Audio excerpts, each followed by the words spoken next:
Aos 61 anos de idade, Dona Maria vive só e está doente. A encontramos sentada, solitária, à beira do caminho. É meio-dia e ela ainda não comeu nada e nem sabe quando fará alguma refeição. Com fome ainda, dor de barriga, tudo. É hora do almoço e Clarice prepara a comida para a família. Estes poucos peixes serão divididos entre eles. São 6 crianças para alimentar. Clarice está grávida. O filho caçula sofre de asma e, mesmo tendo quase 1 ano e meio, ainda não consegue ficar em pé. Ele está desnutrido. Tá sempre chorando assim, Clarice? Ele chora mesmo. É porque ele ficou doente, ele ficou assim, chorando mesmo.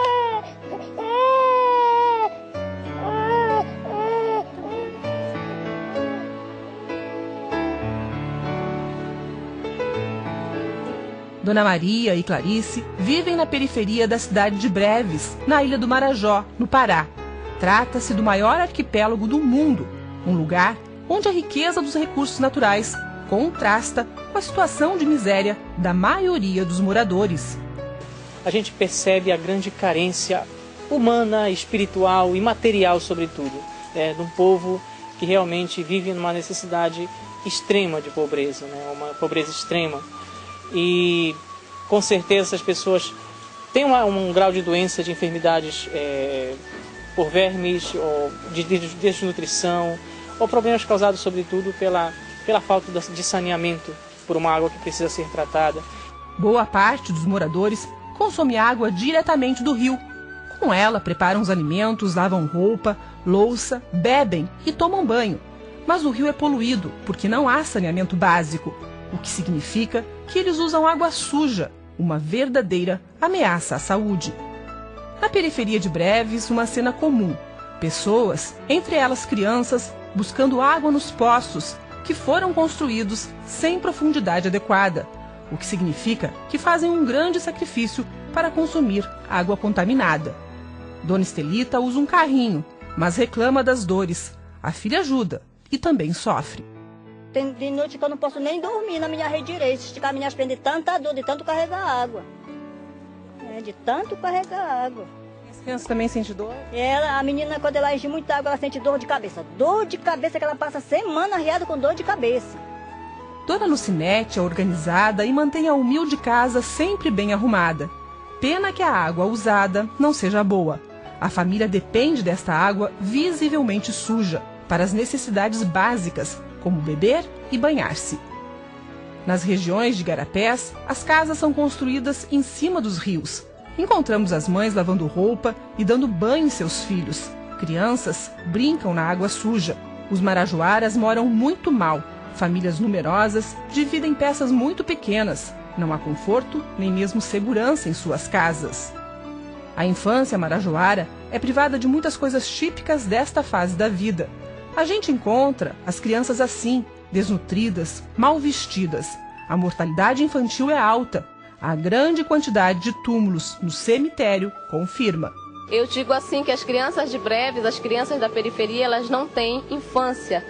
Porque a vida delas é acordar cedo, pegar um baldinho e sair para ir carregar água, porque nas suas casas não tem água encanada. Então essas crianças elas já nascem sofrendo, vivem todo o período da vida delas sofrendo e morrem sem ter a oportunidade de perceber que a vida não é só isso. Raro é encontrar alguma criança com brinquedo. Claro, elas sabem improvisar e se divertem. O problema é que muitas brincadeiras representam riscos à saúde. Em meio à pobreza, meninas se prostituem, às vezes por muito pouco, por um simples prato de comida. Já cheguei a conversar com mães de crianças que se prostituem. No rio Tajapuru, eu ouvia, as pessoas falavam, Dom José fez denúncias sobre essa questão. E um dia eu mesma fui visitar o rio Tajapuru, permaneci em uma casa e onde eu via as meninas atravessarem com a canoa, amarrarem a canoa na balsa e entrarem para a balsa. E irem embora nas balsas, crianças de 10, 12 anos de idade. E ao retorno dessas meninas, eu fui com a canoa e conversei com elas. Conversei com uma delas, perguntando o que elas iriam fazer lá. E elas disseram que faziam aquilo porque eles davam um prato de comida. Então é uma situação muito triste, porque também conversando com a mãe dessa garota, ela me fez a seguinte pergunta: se ela não fizer isso, ela não tem o que comer. E eu, o que posso fazer? Se ela não tem o que comer, ela vai morrer de fome? No Porto de Breves, uma cena muito triste. Famílias, em pequenos barcos, os casquinhos, mendigando, são atraídas pelos navios que chegam à cidade. O atendimento médico é um drama à parte. Os serviços de saúde são precários e a população precisa ir até Belém de barco para se tratar. Mas a passagem é cara. Muitos não podem pagar e morrem em casa. Outros morrem a caminho. Para os ribeirinhos, os problemas se multiplicam. Muitas comunidades vivem praticamente isoladas. O acesso à educação e atendimento médico são ainda mais difíceis. Até viver a fé católica é complicado. Só há missas uma vez ao ano porque faltam sacerdotes. Nesse ambiente, o catolicismo perde força e famílias inteiras mudam de religião. A gente não tem Eucaristia, né? A gente não tem a hóstia. A gente se sente, desprezada.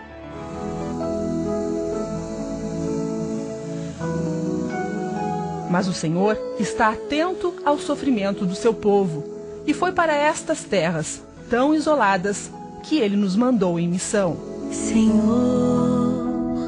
toma minha vida nova, antes que a espera desgaste anos em mim.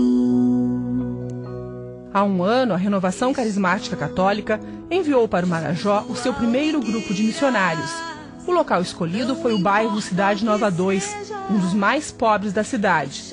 A chegada deles contribuiu para a construção da Capela São José Operário. É nesta comunidade que eles desenvolvem boa parte das atividades da missão. A comunidade se transformou num espaço de vivência fraterna dos moradores, que participam ativamente dos trabalhos. Muitas são as ações desenvolvidas durante a semana, como catequese para adultos, oração do terço, formação litúrgica, aulas de reforço escolar, preparação para os sacramentos. As oficinas de artesanato têm feito uma grande diferença na vida de mulheres e adolescentes do bairro. A missionária Virtes é a responsável. Eu vi assim a alegria delas de estar fazendo aquilo lá, sabe? Aí elas descobriram que elas eram gente, que elas podiam, que elas tinham capacidade. Você vê que elas têm, lá no fundo estava adormecida, mas elas têm essa força, essa coragem, elas têm. Só está adormecido, falta alguém que impulsione, que diz: vocês são capazes, vocês podem. E assim, sempre no início das oficinas a gente reza também. No início elas eram bastante tímidas, não rezavam, hoje já rezam junto. A gente, quando está fazendo a oficina, a gente vai conversando, elas vão partilhando a vida dela. Então muitas vezes conto a dificuldade em casa: olha, lá em casa está difícil, não tenho arroz, não tenho feijão, essas coisas assim. Então você vai, junto com as oficinas, você vai aprendendo, você vai ensinando, você vai partilhando, elas vão partilhando a vida. No início, eu digo assim, no início a minha vontade era de ir embora para casa, dizer: o que eu vou fazer aqui? É o mínimo. Depois comecei assim a pedir para o Senhor que me mostrasse de uma maneira, e aí começou a surgir essas oficinas, de focar aquele pouquinho. Não é necessário eu salvar o mundo, mas aquelas que eu puder, olha, abrir os olhos, estão conseguindo. Eu vi até um menino, ele conseguiu o primeiro dia que ele voltou, que eu paguei o que ele tinha feito dos cartões, ele chegou com um chinelo havaiano amarelinho, mostrando: olha aqui, eu comprei uma sandália pra mim, sabe, outra uma blusa. Então aquilo, claro, você sofre, você vê que lá na tua realidade, essas coisas a gente joga no lixo. E aqui você vê que tudo é importante, tudo que é, até mesmo o material para reciclar. Eu vejo assim a facilidade que nós temos lá, e aqui é tão difícil. O sonho muito, e eu não vou perder esse sonho de ver um dia isso aqui uma cooperativa, Lúcia. Eu sonho muito em ver essas mulheres produzindo, que elas têm capacidade, elas mesmas administrando e vendendo, elas têm capacidade, e que possa, assim, pelo menos ajudar na renda familiar. Eu sonho e eu creio nisso, que vai, é promessa do Senhor, e eu creio nisso, e vamos conseguir. Os pequeninos recebem atenção especial. Um projeto exclusivo, o Anjo da Guarda, presta atendimento a 100 crianças. É visível o quanto as crianças cuidadas pelos missionários da RCC se diferenciam das demais, que infelizmente ainda não têm acesso ao projeto. Você está feliz? Tô. Muito feliz de estar aqui? Tô muito. Vou dar um sorriso bem bonito pra gente.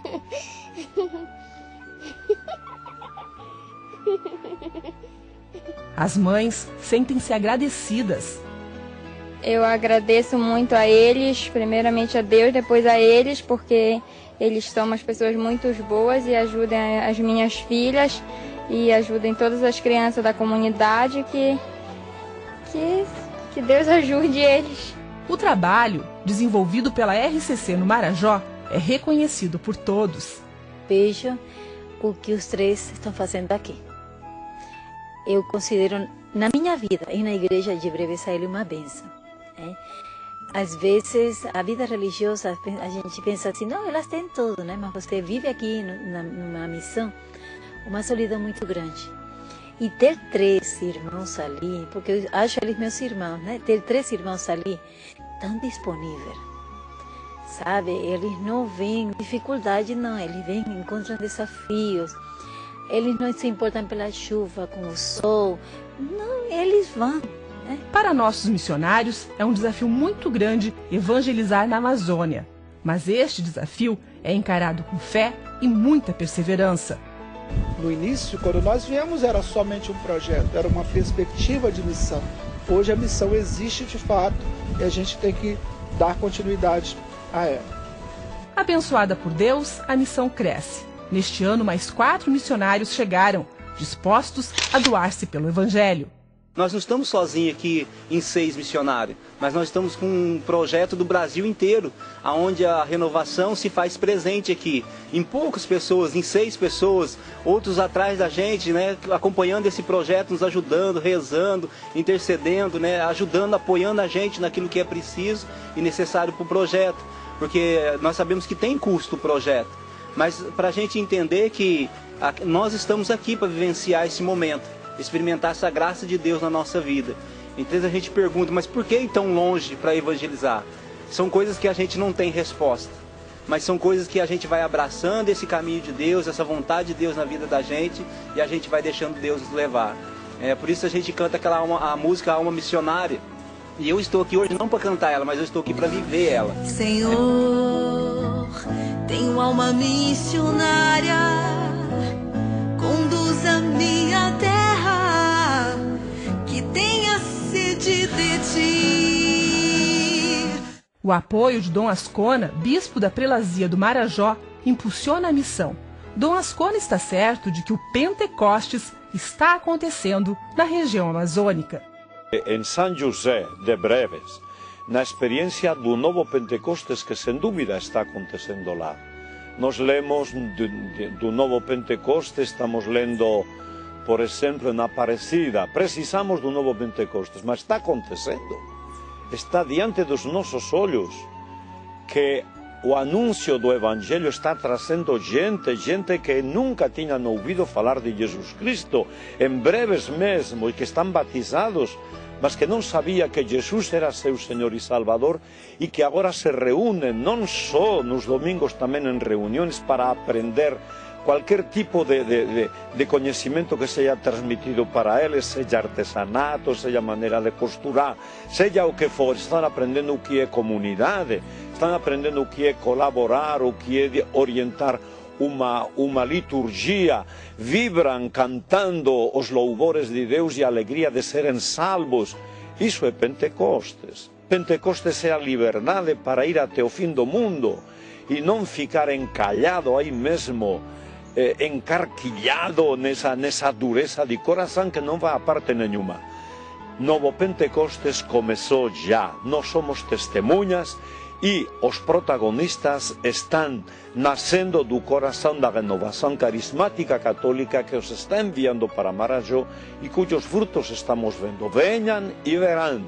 Venham anunciar e unam-se a este exército ainda pequeno, pouco numeroso, mas cujas obras estão sendo já conhecidas dos anjos do céu, estão sendo conhecidas pela Igreja do Marajó e estão trazendo tanta alegria ao coração do bispo e de tantos padres, de todos aqueles que querem a salvação do mundo. Venham e verão. Muito se fez, mas diante da miséria que impede os filhos de Deus de ter uma vida digna, é pouco ainda. Há muitas crianças a serem alcançadas, cuidadas, amadas. Muitos irmãos precisam da nossa ajuda. A canção espontânea nos lembra que há muitos pequenos do Senhor à espera de um milagre. Sou pequeno demais, me dá a tua paz. Eu largo tudo pra te seguir. Entra na minha casa, entra na minha vida. Mexe come na estrutura, sara todas as feridas. Me ensina a santidade. Quero mais somente a ti, porque o Senhor é meu bem maior. Faz um milagre em mim. Mas muitos já perderam a esperança, como Dona Maria. A família dela sobrevive graças à venda de amendoim, mas nem sempre há matéria-prima, e eles chegam a passar fome. Quase cega, Dona Maria já não sabe o que fazer. Perder a minha vista, não faço quase nada.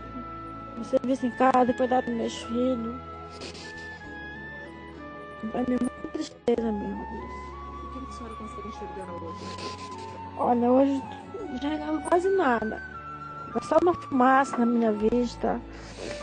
Josicleide, a filha de 14 anos, está apenas na 4ª série. Sofre pela miséria em que vive a família. A gente passa fome aqui em casa. Em meio à dor, a menina deseja uma vida melhor. Quer estudar para ajudar a mãe. Uma doutora. Médica? É. Por que você quer ser médica? Era pra cuidar da vista da minha mãe e dos meus irmãos. E quanto a nós? Qual será a nossa atitude para ajudar esses irmãos? O que faremos agora que sabemos que Dona Maria, Clarice, Josicleide, Fernando existem e precisam da gente?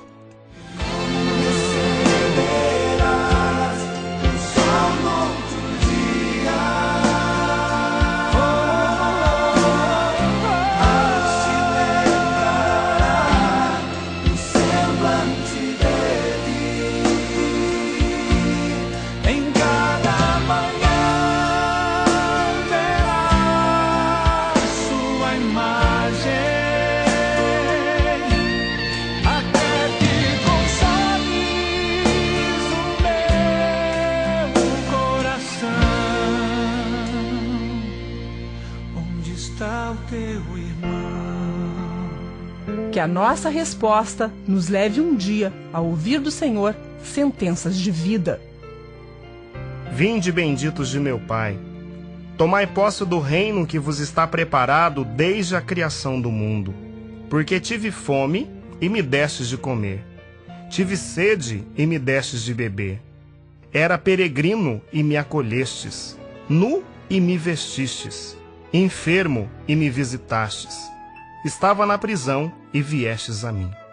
Em verdade vos declaro, todas as vezes que fizestes isso a um destes meus irmãos mais pequeninos, foi a mim mesmo que o fizestes.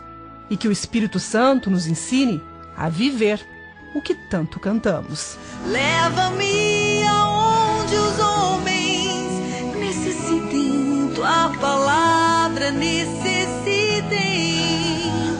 de força de viver, onde falte a esperança, onde tudo seja triste simplesmente por não saber de ti.